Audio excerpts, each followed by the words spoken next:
చాలా పెద్ద సర్వే నడుస్తోంది. మిస్ అవ్వకుండా కామెంట్ చేయండి.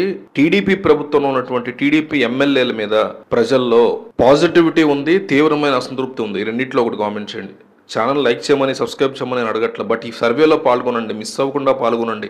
కనీసం 1000 కామెంట్లు టార్గెట్ పెట్టుకున్నాం మేము. దయచేసి కామెంట్స్ ఇవ్వండి. ప్రస్తుతం ఉన్నటువంటి రూలింగ్ పార్టీ లేదా కూటమి ఎమ్మెల్యేల మీద పాజిటివిటీ విపరీతంగా ఉంది, తీవ్రమైన వ్యతిరేకత ఉంది. ఈ రెండిట్లో ఒకటి కామెంట్ చేయండి. ఆంధ్రప్రదేశ్ రాజకీయాల్లో అధికార కూటమి పట్ల ప్రజల్లో ఉన్న అసంతృప్తి స్థాయిని అంచనా వేయడానికి నిర్వహించిన అంతర్గత సర్వేల ఫలితాలు ప్రస్తుతం రాజకీయ వర్గాల్లో సంచలనంగా కనిపిస్తున్నాయి.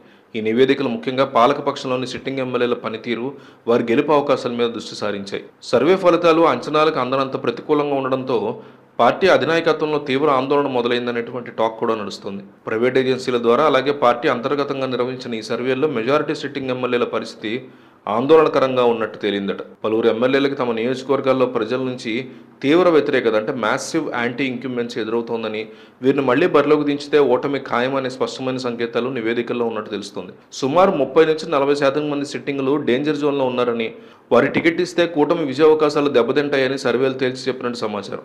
ఎమ్మెల్యేలు స్థానిక నాయకత్వంతో సమన్వయం పాటించకపోవడం, ప్రజలకు అందుబాటులో లేకపోవడం, ప్రభుత్వ హామీల అమల్లో ఉన్న లోపాలను సరిదిద్దకపోవడం వంటి అనేక కారణాలు వారి ప్రతికూలతలకి దారితీశాయి. ముఖ్య నాయకుడి ప్రతిష్టతో పాటు తనయుడు నిరంతరం చేస్తున్న కృషి కూడా ఈ సిట్టింగ్లకి గెలుపుబాట వేయలేకపోతుందని సర్వే రికార్డులు స్పష్టం చేయడంతో అగ్రనాయకత్వం తీవ్ర అసంతృప్తితో ఉన్నట్టుగా పుకార్లు అయితే వినిపిస్తున్నాయి.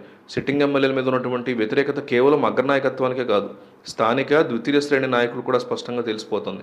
పార్టీ ఎమ్మెల్యేలు గెలవలేని స్థితిలో ఉన్నారని అంతర్గత సర్వేల ద్వారా లీక్ అయిన సమాచారం తెలియడంతో నియోజకవర్గాల్లోని అనేక మంది ముఖ్యమైన టీడీపీ నాయకులు తక్షణమే వైసీపీ వైపు మొగ్గు చూపుతున్నారంటోంది వైసీపీ.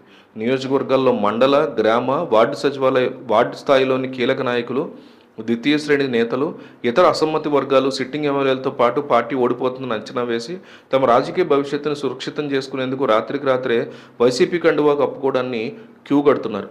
కొన్ని చోట్ల సిట్టింగుల మీద అసంతృప్తి ఉన్న ఆశావాహులు సైతం తమ అవకాశాలు లేవని గ్రహించి తక్షణమే వైసీపీలోకి జంప్ అయ్యారనే వార్తలు రాష్ట్ర వ్యాప్తంగా కలకలం రేపుతున్నాయి. ఈ వలసల పరంపర పాలకపక్షానికి ఓ రకంగా గుండెల్లో రైళ్లు పరిగెత్తించినంత పనైంది. ఎమ్మెల్యేల గెలుపు అవకాశాలు తగ్గడం వల్ల స్థానిక సంస్థల ఎన్నికల సమయంలో పార్టీకి అండగా నిలిచినటువంటి కేడర్ కూడా చెదిరిపోయేటువంటి అవకాశం ఉందనే వార్తలు కూడా వినిపిస్తున్నాయి. సర్వే రిపోర్టులు చూసిన తర్వాత పార్టీ ముఖ్య నాయకుడు అలాగే ఆయన తనయుడు అత్యవసరంగా అంతర్గత సమావేశాలు నిర్వహించారట. ఈ సమావేశంలో ఈ ప్రతికూల ఫలితాల మీద తీసుకోవాల్సిన జాగ్రత్తల మీద సుదీర్ఘంగా చర్చించినట్టు సమాచారం. ఎన్నికలకి కాస్త టైం ఉన్నా సరే అధిక సంఖ్యలో సిట్టింగ్ ఎమ్మెల్యేల మార్పు అనేది పెద్ద సవాల్గా మారింది. ఒకవేళ వ్యతిరేకత ఉన్న ఎమ్మెల్యేలను తప్పిస్తే టికెట్ దక్కని వారు అసంతృప్తితో పార్టీకి వెన్నుపోటు పొడిచే ప్రమాదం ఉంది. ప్రత్యర్థి పార్టీ వైసీపీలోకి వలస వెళ్లి అక్కడ కూటమి అభ్యర్థిని ఓడించడానికి పనిచేసేటువంటి అవకాశం ఉంది. సో ఎలా చేయాలనే దాని గురించి మల్లగుల్లాలు పడుతున్నట్టుగా వార్తలు వస్తున్నాయి.